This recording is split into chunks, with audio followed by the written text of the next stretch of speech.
Hi, I'm Susan. The recipe we're going to be making today is not an original, but it's one that I have been making for almost half a century, called Cashew Chili. It is a vegetarian recipe, but even you non-vegetarians will love it. Back when I was in college, there was a vegetarian restaurant right off campus called Cabbagetown Cafe. The owner put out a cookbook. I bought it. Wings of Life by Julie Jordan. I don't think it's in print anymore. My copy has been used so often, you can see it's split to the point where cashew chili is. So anyway, I'm going to be using this today, and at some point in the video, I will have a photocopy of the pages so you can copy all the ingredients. So let's get started laying out what we're going to need to make cashew chili. Okay, let's continue with the ingredients we're going to need. Julie in the recipe recommends using dried beans and then reconstituting them, which is boiling them for 2 minutes the night before, letting them sit in a pot, and then simmering them for a couple of hours until they're done. I don't have the time to do that right now, so I'm using canned beans. The recipe gives you a choice of kidney or pinto. Pinto is what I have on hand, so I'm using pinto beans. They're the little pale beans with spots, calling for 2 cans. Red kidney also work well, and I'm sure you could also use black beans, great northern beans, any other beans you have on hand, but I'm using pinto beans today. The next important ingredient are the peppers, and that's really why I'm doing this today. If you watched my video short this morning, the CSA share this week was filled with peppers. I have green peppers, which are traditionally used in this recipe. I have poblano peppers. I have banana peppers. I have miniature jingle bell peppers. And I have a spicy pepper, not a jalapeno, something close, but not quite as spicy as a jalapeno in the share. The recipe calls for 2 large green peppers. Although I have the green peppers, I'm not going to use them. I have found that poblano really give a depth of flavor, so I'm using 4 poblano instead of 2 large green peppers. And just for kicks, I'm tossing in 1 of the small spicy peppers. Let's move on to the rest of the ingredients. The next one is celery. You may not think of celery with chili, but all of Cabbagetown Cafe's soups use celery. So we'll need 2 stalks of celery. We also need garlic, and I'm lucky because last week I got this year's harvest of garlic. I just cut the stem off. It smells great, so it's nice and fresh and pungent, and we'll be using 3 cloves of that. For seasonings, we use basil that I grew last year and dried, and I have it here. Keep it in a little jar with the Celery label and marker. We also have oregano. We have chili powder. This is ancho chili powder, which is just a little bit more flavorful. Cumin.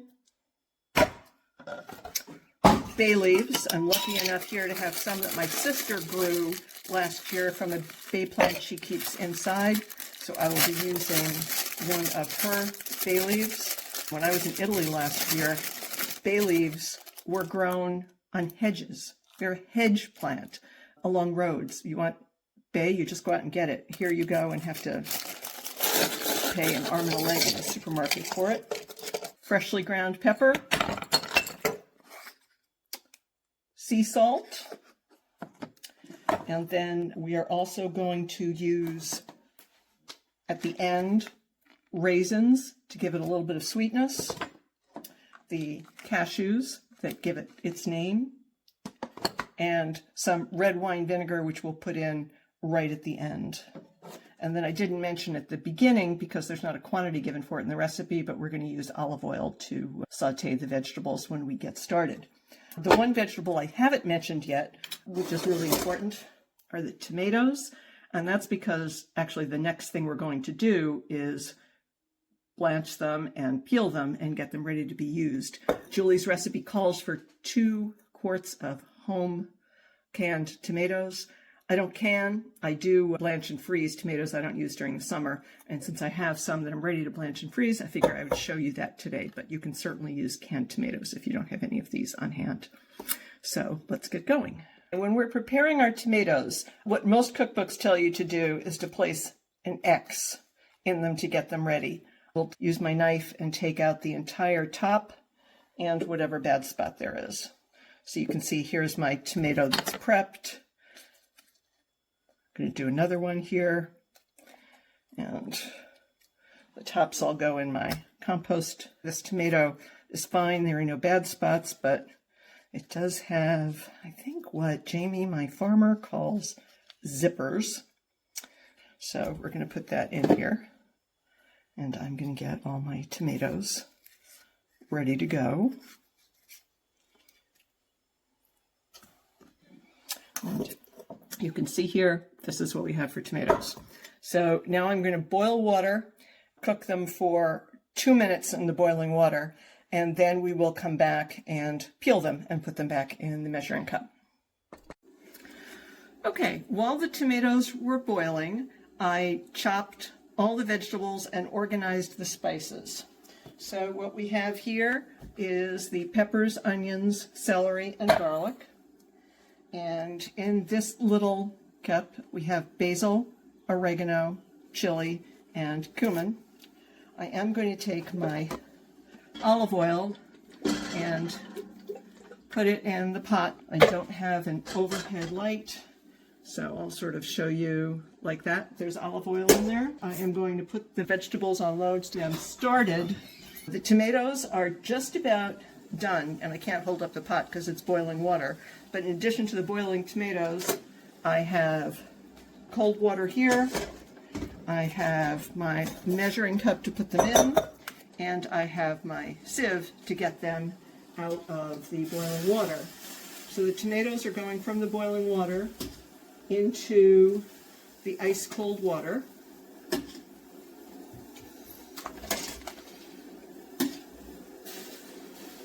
And we're going to get as many of them as we can.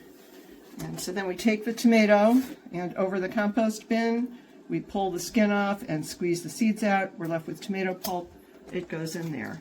Here's a bigger one, might be easier to see. Skin gets peeled off, goes in the compost bin. And you can see here's a yellow one. That's coming out as well. And they're all going back into that nice measuring cup I set up in the first place, and hopefully we will have 8 cups or 2 quarts. If we have less, I'm going to have to go into the freezer and find some other ones I have. If we have more, then I guess I get to freeze some. So as you see, here we are in the compost bin. I'm going to go get another batch. And I know this means they've been in the water for longer than 2 minutes. But since we're using these in a cooked process right away, I don't think it matters. And if you were canning them, they'd actually cook for another 45 minutes while you process them anyway. So you can't see on my stove, but I've gotten the rest of them out. You can see this is really a simple process. If you've never done this before, it's really easy.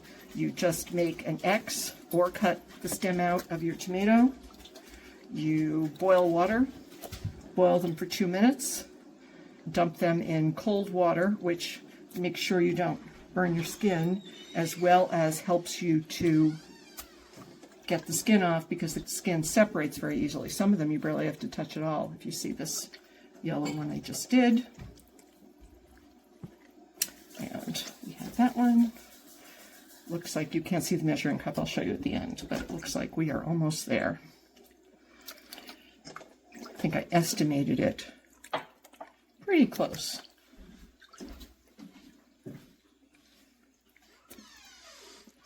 We have 2 more. Last one. Okay, now we have the tomatoes done. We are going to set them aside. We are going to saute the vegetables until they are soft. You don't want to brown the onions, you just want to soften them. Then we're going to cook those vegetables for a few minutes with the spices that we put together, the basil, the oregano, the chili, and the cumin, and dump that in the pot.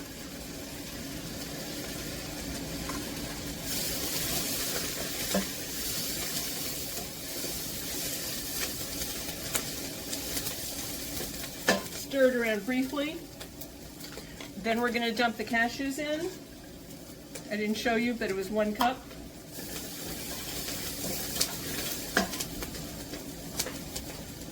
Then the tomatoes that we peeled.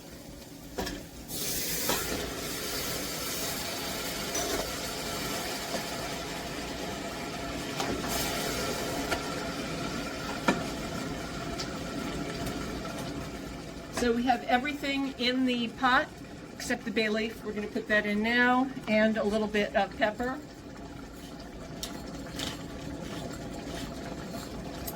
We bring it to a boil, then we reduce the heat to a gentle simmer, cover the pot, and we're going to cook it for an hour. I'll see you when it's time to finish.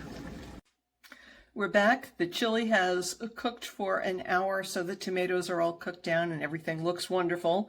I'm going to add in the pinto beans. They're in a colander because I used canned pinto beans, so I rinsed them off to get rid of the salt and the preservatives that they put in.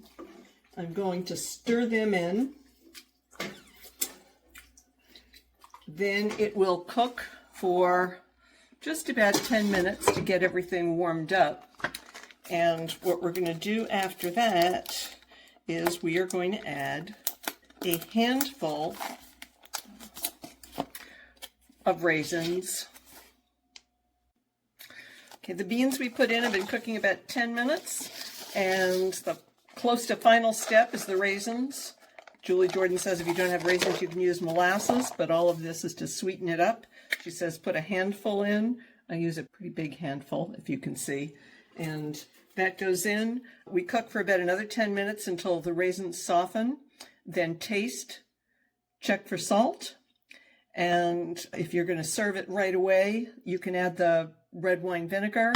Otherwise, if you're going to put it in the refrigerator overnight, warm it up and add a 1/4 cup of red wine vinegar before you serve it.